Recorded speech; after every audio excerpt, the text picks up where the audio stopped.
सोचिए एक ऐसा आदमी जिसके पास देश का कोई आधिकारिक पद नहीं है, जो कभी जनता के सामने भाषण नहीं देता और जो कैमरे की नजरों से हमेशा दूर रहता है, लेकिन उसी शख्स के इशारे पर देश की सबसे खतरनाक फौज चलती है।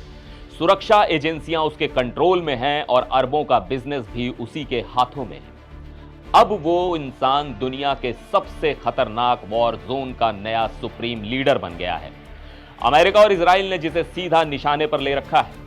आखिर कौन है ये अदृश्य बॉस जिसने बिना किसी कुर्सी के पूरे सिस्टम पर राज किया और संकट के इस बड़े समय में ईरान की कमान संभाली?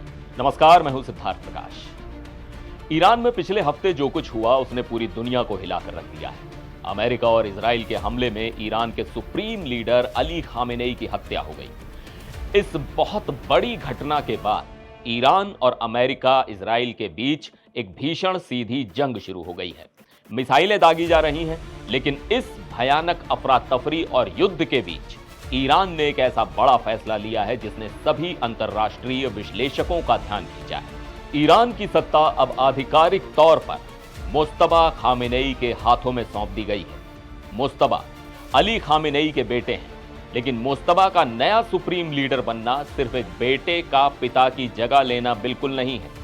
यह कहानी है एक ऐसे चालाक और रणनीतिकार इंसान की जिसने दशकों तक बिना किसी राजनैतिक पद के पूरी सत्ता पर अपना कंट्रोल रखा। 56 साल के मुज्तबा के पास कोई भी सरकारी ओहदा नहीं था, फिर भी उन्होंने ईरान के पूरे तंत्र को अपने काबू में रखा। मुज्तबा खामेनेई को ईरान का इनविजिबल ओवरलॉर्ड यानी अदृश्य तानाशाह कहा जाता है। उन्होंने अपने जीवन में कभी कोई चुनाव नहीं लड़ा, किसी मंत्रालय का पद नहीं संभाला, लेकिन वो हमेशा अपने पिता के सबसे खास और ताकतवर इंसान बने रहे। मुज्तबा सुप्रीम लीडर के ऑफिस से सारा काम करते थे, जिसे वहां की भाषा में बैत रहबरी कहा जाता है।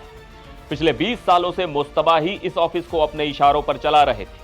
असल में यही वो ऑफिस है जहां से ईरान की राजनीति, सुरक्षा और देश का खजाना कंट्रोल होता है।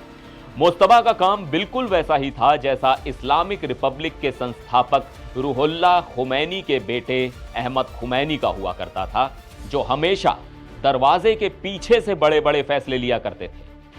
साल 2019 में तो अमेरिका के ट्रेजरी विभाग ने यह मान लिया था कि मुज्तबा बिना किसी पद के सुप्रीम लीडर की तरह ही काम कर रहे हैं और उन पर कड़े प्रतिबंध भी लगा दिए थे।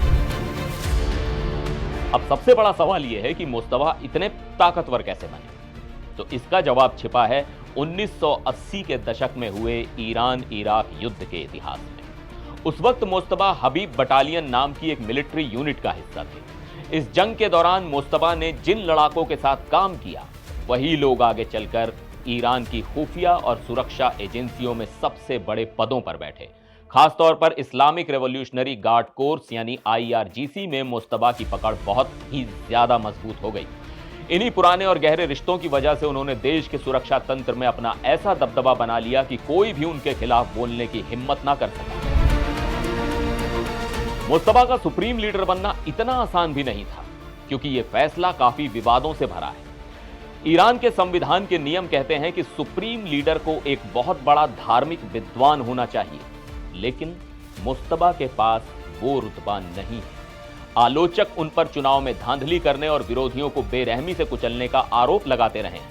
इसके बावजूद ईरान की 88 सदस्यों वाली असेंबली ऑफ एक्सपर्ट्स ने उन्हें इस संकट की घड़ी में इसलिए चुना ताकि देश में कट्टरपंथियों का राज और स्थिरता दोनों मजबूती से बनी रहे। आज जब अमेरिका और इजराइल ईरान के तेल ठिकानों पर लगातार हमले कर रहे हैं, ऐसे में मुज्तबा के कंधों पर बहुत बड़ी जिम्मेदारी आ गई है। इजराइल और अमेरिका साफ कह चुके हैं कि खामेनेई का जो भी उत्तराधिकारी होगा वो उनका सीधा और पक्का टारगेट होगा। अब पूरी दुनिया की नजरें इस बात पर टिकी हैं कि सालों तक पर्दे के पीछे से राज करने वाला ये नया नेता इस खुले मैदान में इजराइल और अमेरिका की ताकतों का सामना आखिर कैसे करता है।